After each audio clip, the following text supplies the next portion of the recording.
सफल पुरुष वो है जो माँ बाप की बात माने। इस दुनिया में माता पिता का आशीर्वाद अंतर आत्मा से, हृदय से जिस पर माँ बाप का आशीर्वाद है, वो दुनिया में किसी भी कोने में जाएगा, किसी भी फील्ड में जाएगा, सफलता के शिखर पर राज करेगा। माँ बाप का आशीर्वाद है तो इसलिए माँ बाप की सेवा करें। मैं शास्त्र गिना गिना कर थक जाऊंगा आपको, इतने दृष्टांत भरे पड़े हैं। आप महाभारत में पितामह भीष्म को ले लीजिए।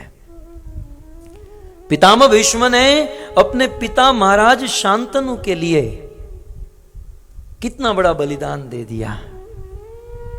महाराज जब मां गंगा छोड़कर चली गई अपने पति को, और शांतनु का मन सत्यवती पर आ गया, और शांतनु गए सत्यवती के घर पर, लेकिन उन्होंने ऐसी शर्त रख दी कि हस्तिनापुर का राजा हमारी बेटी सत्यवती का बेटा ही होना चाहिए।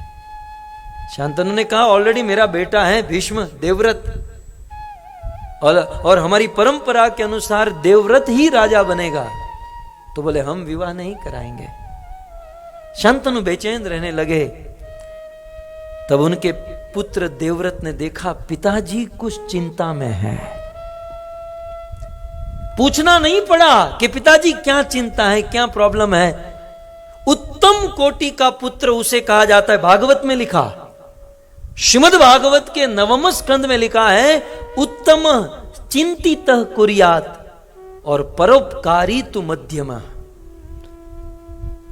हम सब किसी ना किसी के बेटे हैं ना। उत्तम बेटा किसे कहते हैं, उत्तम पुत्र किसे कहते हैं, जो मां बाप के विचार को समझकर उनकी इच्छा को पूर्ण करे। इवन मां बाप को बोलना ना पड़े कि बेटा पानी लेकर आओ, बेटा ये करो, बेटा शादी कर लो, बेटा जॉब करो, ये करो, बोलने की जरूरत ना पड़े। मां बाप की इच्छा क्या है उसे समझ जाए और उस बात को पूर्ण करे। उत्तम पुत्र कौन है, चिंतित कुर्यात, जो मां बाप की इच्छा को समझकर पूरी करे। और सेकंड क्लास का पुत्र कौन है, परोपकारी तु मध्यमा। मां बाप कुछ बोलते हैं कि बेटा ये करो, और उस बात का पालन करे, उसे फॉलो करे, तो वो सेकंड क्लास का है। और मां बाप को 2-5 बार 10-15 बार मां बाप बोले और फिर जो काम करे वो थर्ड क्लास का है। और मां बाप बार बार बोलते रहे, बार बार कहते रहे, फिर भी उसका पालन न करे, उस पुत्र का कोई क्लास ही नहीं है। वो पुत्र नहीं, भागवत में लिखा वो मूत्र है। बहुत बहुत बहुत गाली देकर सुखदेव जी ने कहा है कि जो मां बाप की बात का पालन नहीं करता, उससे तो अच्छा है कि मां बाप पत्थर को पाले। पत्थर भी कुछ काम में आता है, पत्थर से मूर्ति बनती है, पत्थर से आप अच्छा ये करो तो चटनी बनती है, वड़ा के साथ खाने में कितना आनंद आता है।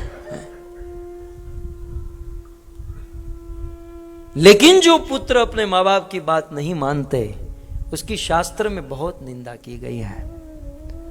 और जो पुत्र मां बाप की बात नहीं मानते और सोचे कि हम भगवान को पाएंगे, तू कल से बंद कर यहां आना। शास्त्र में सीधा लिखा है कि शरीर को जन्म देने वाली जननी का जो रिस्पेक्ट नहीं करता, जिन्होंने उंगली पकड़कर चलना सिखाया, जिन्होंने बोलना खाना पीना सिखाया, समाज में रहना सिखाया, स्कूल कॉलेज में पढ़ाकर आज तुम्हें अपने पांव पर खड़ा जिसने करवाया, और ऐसे माँ बाप के दिल को दुभाकर तुम चाहो कि हम भजन करेंगे, भक्ति करेंगे, ये भक्ति भगवान कभी स्वीकार नहीं करेंगे, कभी नहीं। इसलिए सफल पुरुष वो है जो माँ बाप, क्या देवव्रत ने समझ में आ गया मेरे पिताजी को कोई चिंता है, तुरंत गए सत्यवती के घर पर। मुझे तो बड़ा आश्चर्य लगता है, माँ बाप अपने बेटे की शादी करने जाते हैं, ये बेटा पिताजी की शादी ढूंढने गया। बोले आप अपनी बेटी का विवाह मेरे पिताजी से क्यों नहीं कराते? बोले हमारी शर्त है कि इनसे होने वाला बेटा ही हस्तिनापुर का राजा होगा। देवव्रत ने कहा मंजूर है, वैसे तो राज्य मुझे करना है लेकिन मंजूर है। उन्होंने भीषण प्रतिज्ञा की कि मैं हस्तिनापुर की गादी पर राज नहीं करूंगा। तब वो सत्यवती के माँ बाप ने कहा कि भाई चलो, आपने तो प्रतिज्ञा कर ली, लेकिन आप शादी करोगे, आपकी पत्नी घर पर आएगी, आपके बच्चे होंगे, तो पत्नी के सामने किसी की चलती नहीं है। और फिर वो कहेगी कि हमारा बेटा राजा बनना चाहिए, तो फिर क्या होगा? देवव्रत ने कहा यदि आपको यही लगता है तो मैं और एक प्रतिज्ञा करता हूं कि जीवन भर अखंड ब्रह्मचर्य व्रत का पालन करूंगा, मैं विवाह नहीं करूंगा,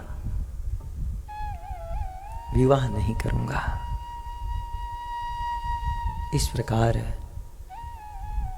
पितामह भीष्म ने इतना सैक्रिफाइस किया और शांतनु का विवाह सत्यवती के साथ हुआ।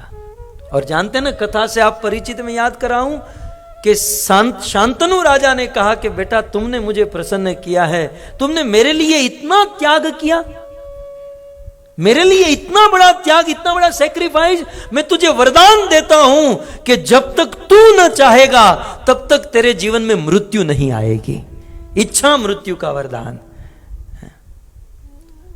कुछ लोग कहते हैं ना, हम हमारे पेरेंट्स की सेवा करना चाहते हैं लेकिन वो डिवोटी नहीं है। ये शांतनु कौन सा बड़ा डिवोटी था, मुझे बताओ? भीष्म ने अपने पिता के लिए जो सैक्रिफाइस किया, वो शांतनु कौन सा डिवोटी था? अरे वो तो एक स्त्री में आसक्त था, अटैच्ड था। यह नहीं देखा जाता कि माँ बाप 16 माला जाप करते हैं, नहीं करते हैं, क्या करते हैं। माँ बाप होते हैं। उन्होंने तुझे 9 महीने तक पेट में रखा है, कितने कितने स्वप्न देखे हैं, क्या ख्वाब देखे हैं और क्या सोचकर इस दुनिया में पैदा किया है। और उनके दिल को दुभाकर तुम चाहो कि मैं कुछ काम करूं और आगे बढ़ूं, ये कभी हो ही नहीं सकता। इच्छा मृत्यु का वरदान, और इस वरदान से पितामह भीष्म 450 वर्ष तक जिए।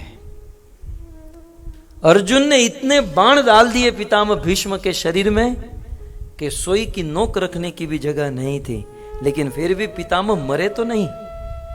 55 दिन तक कुरुक्षेत्र की सैया पर सोए। और फिर जिस दिन कृष्ण उनके सामने आए, बोला इससे अच्छा समय प्राण त्यागने का और कोई नहीं हो सकता।